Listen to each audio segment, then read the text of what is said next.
Very good morning students. आप सभी का स्वागत है। आज हम जिस विषय पर चर्चा करने जा रहे हैं वो विषय है समसीमांत उपयोगिता ह्रास नियम। उपयोगिता विश्लेषण के गणवाचक विचारधारा का द्वितीय और महत्वपूर्ण स्तंभ समसीमांत उपयोगिता नियम। प्रथम आधार सीमांत उपयोगिता ह्रास नियम और द्वितीय समसीमांत उपयोगिता ह्रास नियम। आज हम जिस विषय पर चर्चा कर रहे हैं पुनः मैं बता दूं, समसीमांत उपयोगिता ह्रास नियम। तो सबसे पहली और महत्वपूर्ण बात यह है कि समसीमांत उपयोगिता ह्रास नियम है क्या चीज।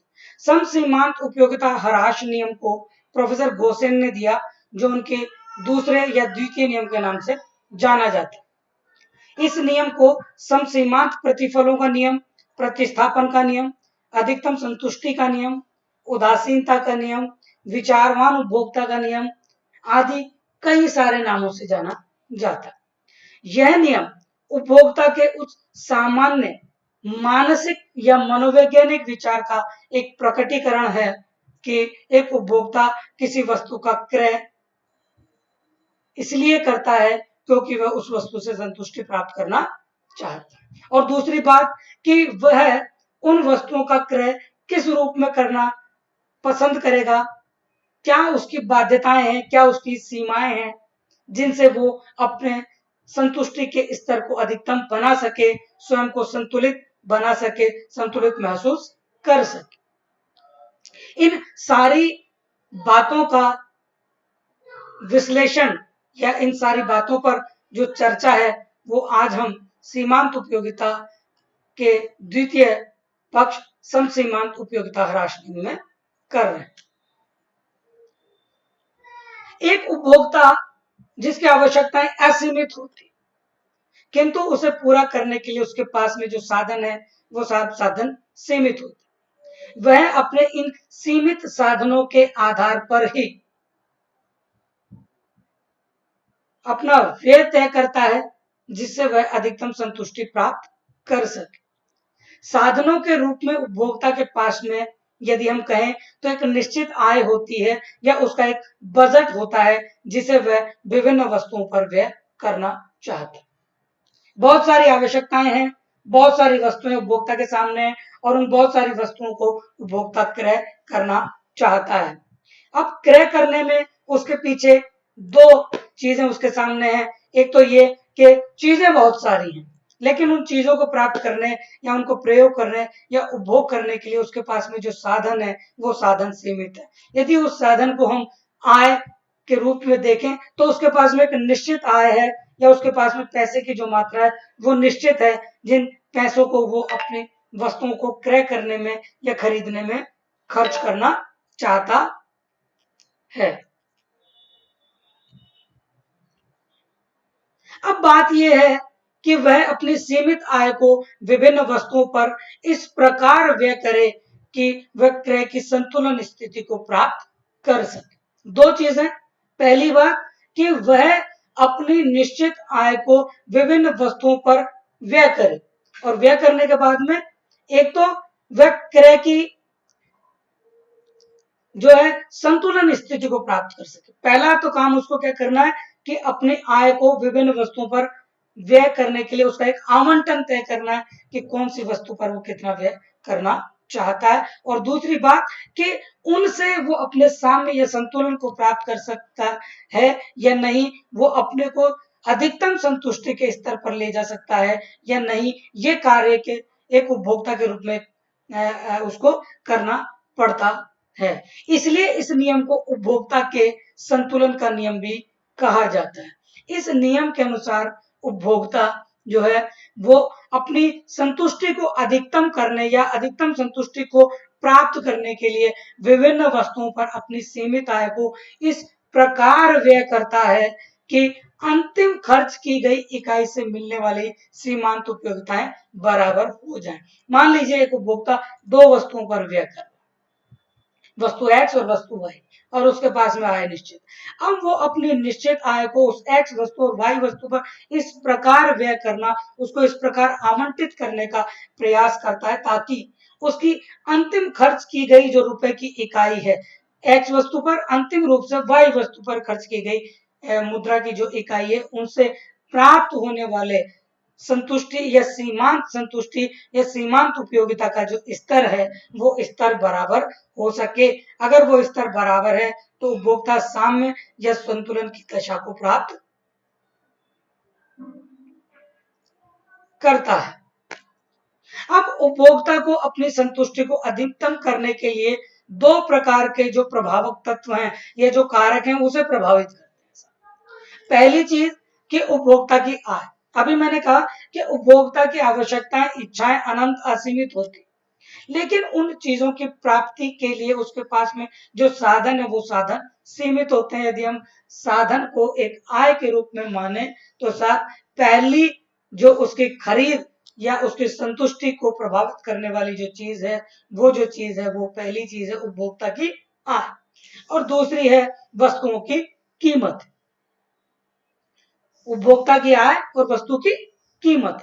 सामान्य शब्दों में समसीमांत उपयोगिता ह्रास नियम जो है वो नियम अन्य बातों के स्थिर रहने पर उपभोक्ता अपनी संतुष्टि को अधिकतम करने के लिए विभिन्न वस्तुओं पर अपनी आय को इस प्रकार व्यय करता है कि व्यय की गई मुद्रा की अंतिम इकाई से प्राप्त होने वाली जो उसके सीमांत उपयोगिता या उपयोगिताओं का जो स्तर है वो स्तर बराबर हो सके। उपभोक्ता प्रयास ये करता है कि उसके द्वारा जो खर्च किया जा रहा है वो खर्च की गई मात्रा मुद्रा की जो है उसकी अंतिम इकाई, चाहे वो एक्स वस्तु पर व्यय करे चाहे वो वाई वस्तु पर व्यय करे, एक्स वस्तु पर अंतिम इकाई से प्राप्त होने वाली सीमांत उपयोगिता और वाई वस्तु पर अंतिम मुद्रा की इकाई को खर्च करने से प्राप्त होने वाली सीमांत उपयोगिताओं के स्तर समान होना चाहिए। सम सीमांत यानी सीमांत उपयोगिता की समानता को बतलाने वाला नियम सम सीमांत उपयोगिता नियम कहलाता है। सम सीमांत, सीमांत उपयोगिताओं की समानता। अब सीमांत उपयोगिताओं की समानता किस प्रकार कि साहब उपभोक्ता के पास में जो निश्चित आय है उस निश्चित आय को उन दो साधनों या साधनों पर वो दो वस्तुओं पर व्यय करने की स्थिति में अंतिम मुद्रा की जो इकाई है चाहे वो एक्स वस्तु पर व्यय हो रही हो या अंतिम रूप में वाई वस्तु पर व्यय हो रही हो, उनसे प्राप्त होने वाली जो सीमांत उपयोगिताएं उन सीमांत उपयोगिताओं का जो स्तर है वो स्तर समान बना रहना चाहिए। अगर वो स्तर समान बना रहता है तो उपभोक्ता संतुलन या साम्य की स्थिति में होता है। और इस चीज को बतलाने का जो नियम है या जो बात है वो बात या जो नियम है वही नियम सम सीमांत उपयोगिता नियम कहलाता है, जिसे गोसेन के द्वितीय नियम के नाम से भी जानते हैं। जैसा प्रोफेसर मार्शल कहते हैं, आप स्क्रीन पर देख पा रहे हैं, प्रोफेसर मार्शल के अनुसार यदि किसी व्यक्ति के पास ऐसी वस्तु है जिसे वह विभिन्न प्रकार से प्रयोग कर सकता है तो वह उसका प्रयोग अनेक रूप में इस प्रकार उसका वितरण करेगा कि उसकी सीमांत उपयोगिता प्रत्येक में समान बनी रहे। जैसा प्रोफेसर एक्स कहते हैं कि जब प्रत्येक दिशा में व्यय की सीमांत इकाई से उपयोगिताओं में समान वृद्धि होती है तो उपयोगिता अधिकतम होती है।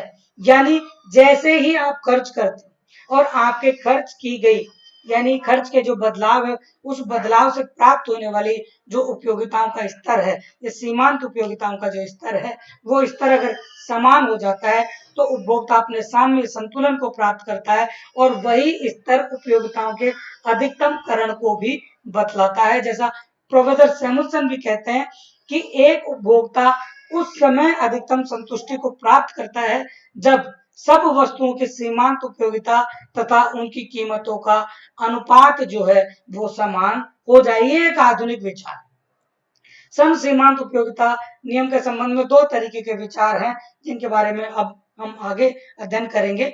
सैमुअल्सन ने कहा कि वस्तुओं से प्राप्त होने वाली सीमांत उपयोगिता और वस्तुओं की कीमतों का जो अनुपात है वो अनुपात यदि समान हो जाए तो उपभोक्ता जो है साहब वो अधिकतम संतुष्टि के स्तर को जो है प्राप्त कर पाता है। जैसे अभी मैंने बताया कि इस नियम के संबंध में दो तरीके के विचार हैं, एक तो पुरातन विचार है और एक है आधुनिक विचार।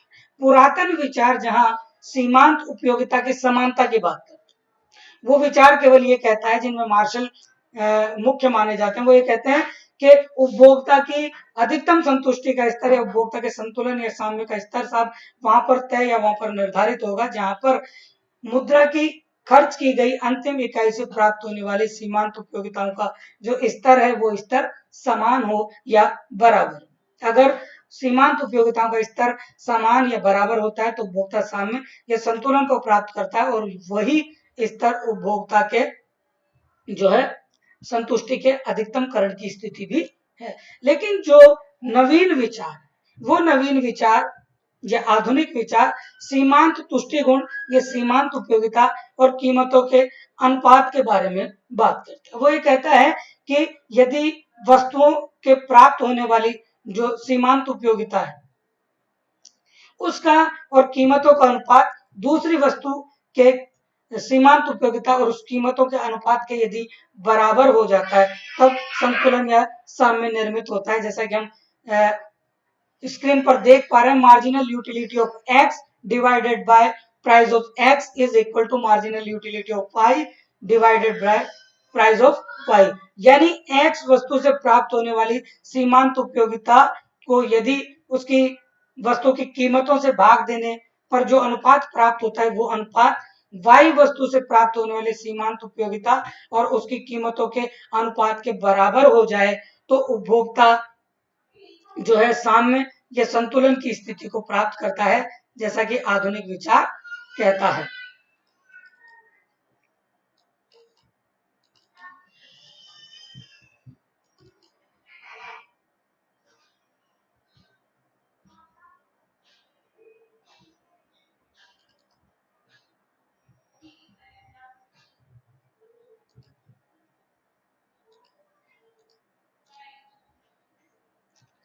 दोबारा से इस बात को मैं बता दूं कि समसीमांत उपयोगिता नियम के संबंध में दो तरीके की धारणाएं हैं, दो तरीके की बातें हैं कि उपभोक्ता जो है वो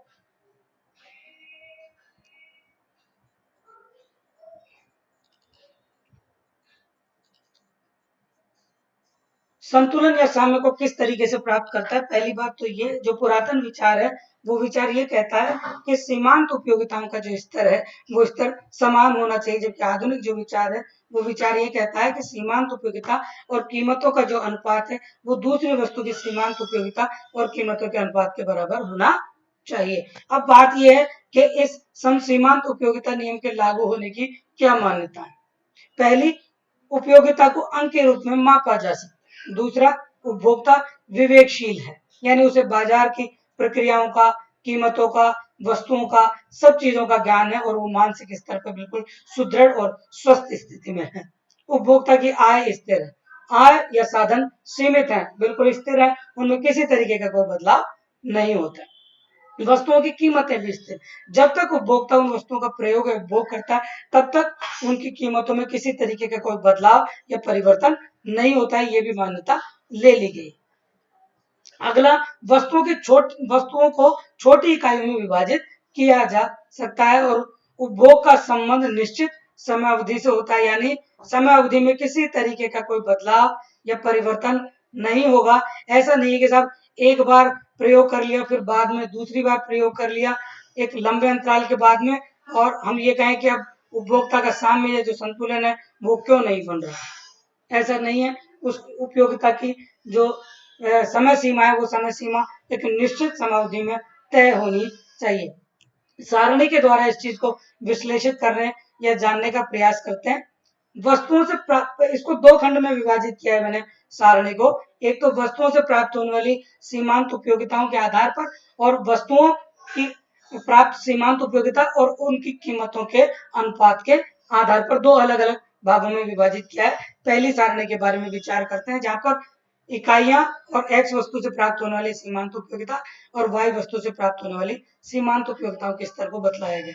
इकाइयां 1, 2, 3, 4, 5, 6 जिनसे एक्स वस्तु की 20, 18, 16, 14, 12, 10 यूटिल क्रमशः उसको प्राप्त हो रही है और वाई वस्तु की 24, 21, 18, 15, 12 और 9 यूटिल्स के बराबर उसको उपयोगिता प्राप्त हो रही है।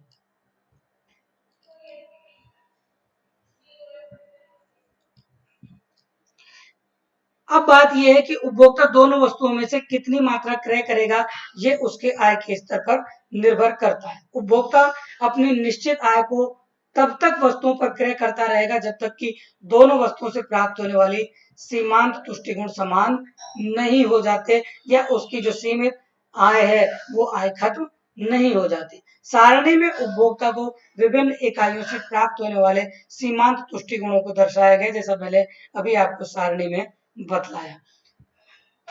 इससे जो अगली सारणी, मैंने कहा कि इस सारणी को मैंने दो भागों में विभाजित किया है, एक तो वस्तुओं से प्राप्त होने वाली सीमांत तुष्टि गुणों के आधार पर और एक वस्तुओं के सीमांत तुष्टि गुणों और कीमतों के अनुपात के आधार पर। अगली सारणी में इस बात को आधार मानकर उस सारणी का निर्माण किया गया है कि उपभोक्ता के पास 24 रुपए, जो अगली सारणी हमने बनाई है उस सारणी में हमने दो अजम्पशन लिए हैं। दो अजम्पशन क्या है, दो मान्यताएं क्या है, दो आधार क्या है कि एक उपभोक्ता है, उसके पास में 24 रुपए हैं जिनको वो एक्स और वाई दो वस्तुओं पर व्यय करना चाहता है, जिनकी कीमत है साहब क्रमशः एक्स वस्तु की कीमत 2 रुपए है और वाई वस्तु की जो कीमत है वो है 3 रुपए,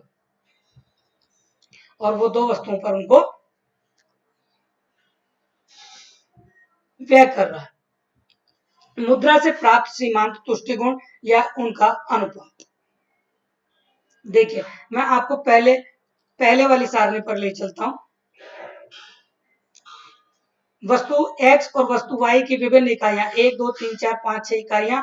x वस्तु से 20 यूटिल, 18 यूटिल, 16 यूटिल, 14 यूटिल, 12 यूटिल और 10 यूटिल, और y वस्तु से 24, 21, 18, 15, 12 और 9 यूटिल्स के बराबर उसे उपयोगिता प्राप्त हो रही है। जैसा मैंने अभी बताया कि उपभोक्ता के पास में 24 रुपए हैं जिन्हें वो इस x वस्तु पर,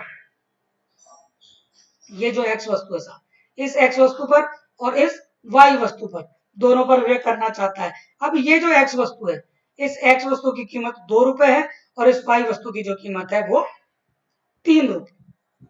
अब मुद्रा के आधार पर उसे किस तरीके से संतुष्टि प्राप्त होगी या उसकी सीमांत उपयोगिताओं और कीमतों का जो अनुपात है वो किस आधार पर बनेगा कि उसको ये जो यूटिल्स प्राप्त हो रहे हैं, ये जो 20, 18, 16, 14, 12 और ये जो यूटिल्स प्राप्त हो रहे हैं वाई वस्तु में 24, 21, 18, 15, 12 और 9, इनको उसकी कीमतों से भाग देने पर एक नवीन सारणी का निर्माण होता है, जो सारणी अब हम देख रहे हैं। जैसे देखिए, marginal utility of x divided by P X 10, 9, 8, 7, 6, 5 और marginal utility of y divided by P Y 8, 7, 6, 5, 4 और 3।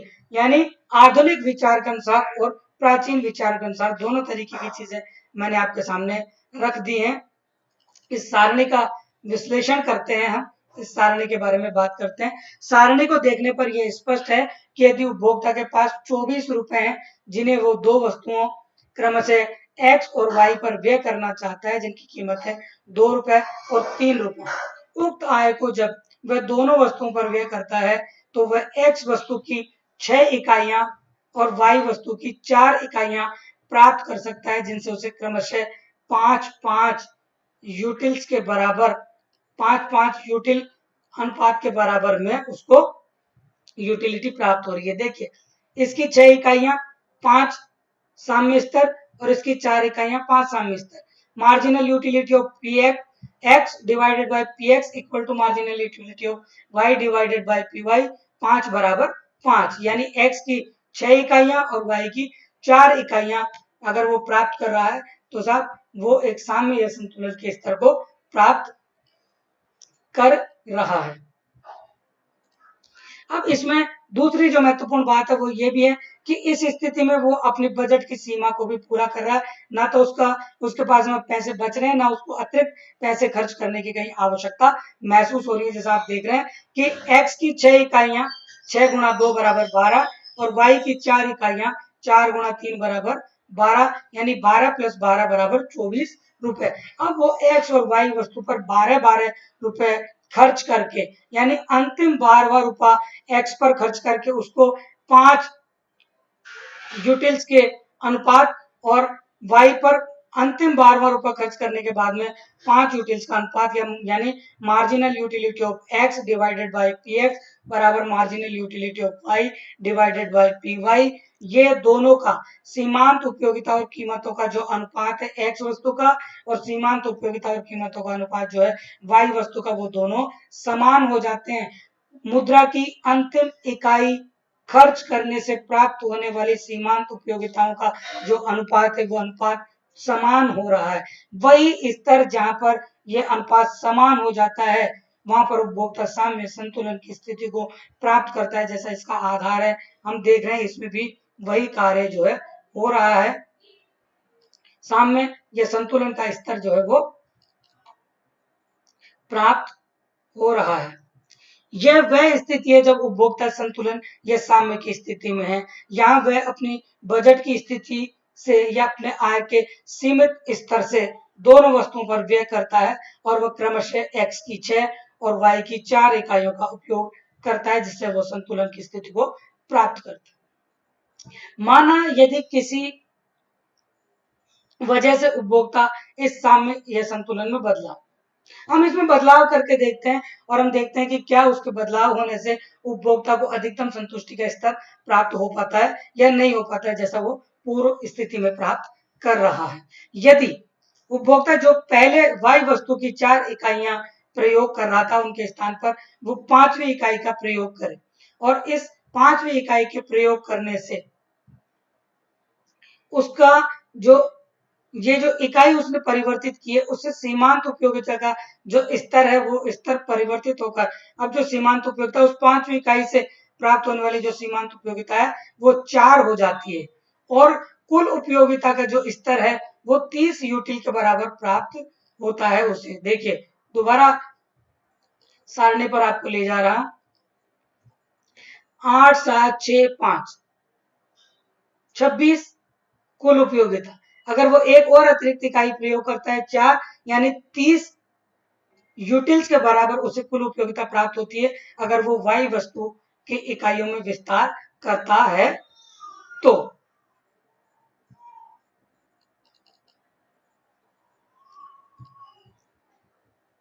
जैसा हम देख रहे हैं 20 यूटिल हो जाती है जो उपयोगिता के पिछले स्तर 26 से अधिक है, किंतु इस क्रय को प्राप्त करने के लिए उपभोक्ता को अब एक्स वस्तु की इकाइयों में कमी करनी पड़ेगी क्योंकि उसके पास में आय जो है साधन जो है वो सीमित है। अगर वो किसी एक वस्तु के क्रय को बढ़ाता है तो अपने सामंजस्य को बनाए रखने के लिए अपनी आय के आधार पर उसको दूसरी वस्तु की इकाइयों में कमी करनी पड़ती है। इसके लिए उसे एक्स वस्तु की एक इकाई कम करनी पड़ेगी जिससे एक्स वस्तु से प्राप्त होने वाली कुल उपयोगिता 45 यूटिल के स्थान पर 40 हो जाती है। जैसा पुनः आपको सारणी की तरफ मैं ले चलता हूं, एक बार पुनः सारणी की तरफ देखिए कि वो पहले 6 इकाइयों का प्रयोग कर रहा था और उसको प्राप्त होने वाली कुल उपयोगिता इनको जब आप जोड़ करेंगे तो ये 45 होता है। लेकिन अब वो क्योंकि 5वीं इकाई वाई वस्तु की व्यय करना चाहता है इसलिए उसे एक्स की एक इकाई कम करनी पड़ेगी और एक्स की एक इकाई कम करने से उसकी कुल उपयोगिता का जो स्तर है वो 45 से गिरकर 40 हो जाता है। यहाँ ये वाला जो स्थिति है 5वें स्तर पर। ऐसी स्थिति में जबकि वो एक्स वस्तु की एक इकाई कम कर देता है उसकी कुल उपयोगिता जो है वो 45 के स्थान पर 40 हो जाती है। इस नए क्रय संयोग से जो उसने बदलाव किया, इस नए क्रय संयोग से जहां उसे y की एक अतिरिक्त इकाई के प्रयोग से 4 यूटिल सीमांत उपयोगिता अतिरिक्त मिलती है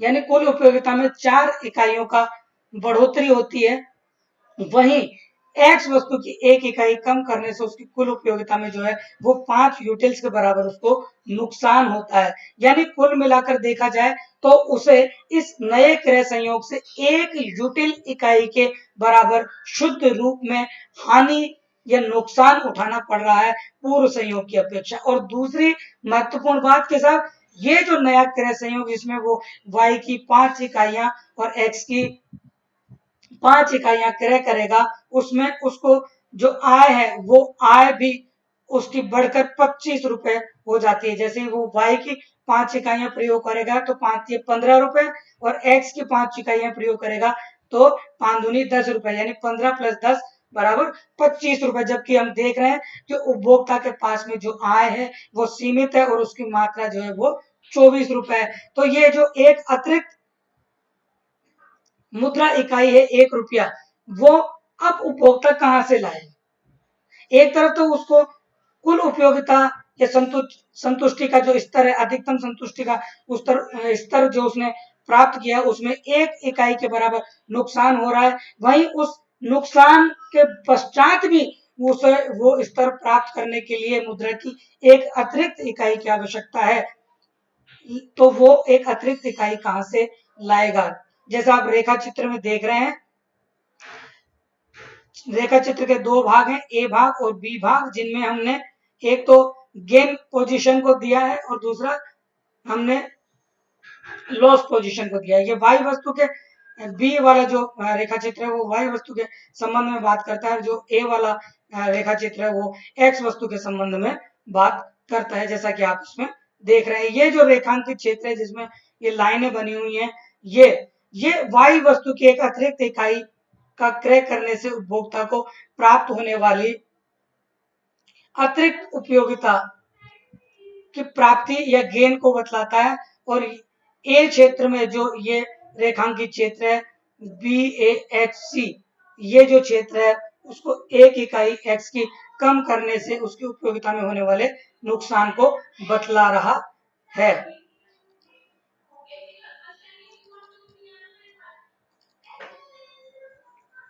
देखिए सर, रेखा चित्र से स्पष्ट है कि यदि उपभोक्ता अपने अधिकतम लाभ या संतुष्टि के स्तर में किसी प्रकार का बदलाव करता है तो x वस्तु की 1 इकाई को कम करने पर तुष्टि गुण में HABC के समान कमी आ जाती है। देखिए HABC ये लॉस होता है उसे एक x की 1 इकाई कम करने की स्थिति में, और y की एक अतिरिक्त इकाई का प्रयोग करने से KELF के बराबर उसकी संतुष्टि में वृद्धि होती है। ये देखिए सर, KELF ये जो क्षेत्र है ये उसे प्राप्त होता है एक y की एक अतिरिक्त इकाई के प्रयोग से, और ये उसे नुकसान होता है x की एक इकाई कम करने की स्थिति में उपभोक्ता को। तो ये जो स्थिति है रेखा चित्र में जो हम देख रहे हैं, तो उसको देखने से स्पष्ट है कि तुष्टि गुण में होने वाली कमी HABC, तुष्टि गुण में होने वाली वृद्धि KEFL। एक बार पुनः मैं रेखा चित्र की ओर आपको ले चलता हूं।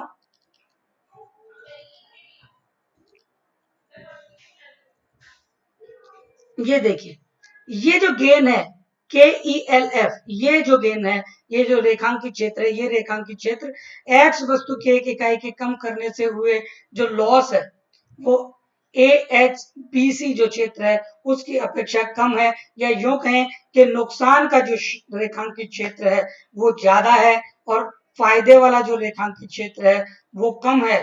जो ये स्पष्ट करता है कि यदि उपभोक्ता अपने क्रय संयोगों में किसी तरीके का बदलाव करता है तो उस नए और नवीन क्रय संयोग से उसकी कुल संतुष्टि का स्तर जो है वो कम हो जाता है और उपभोक्ता का साम्य संतुलन भंग हो जाता है।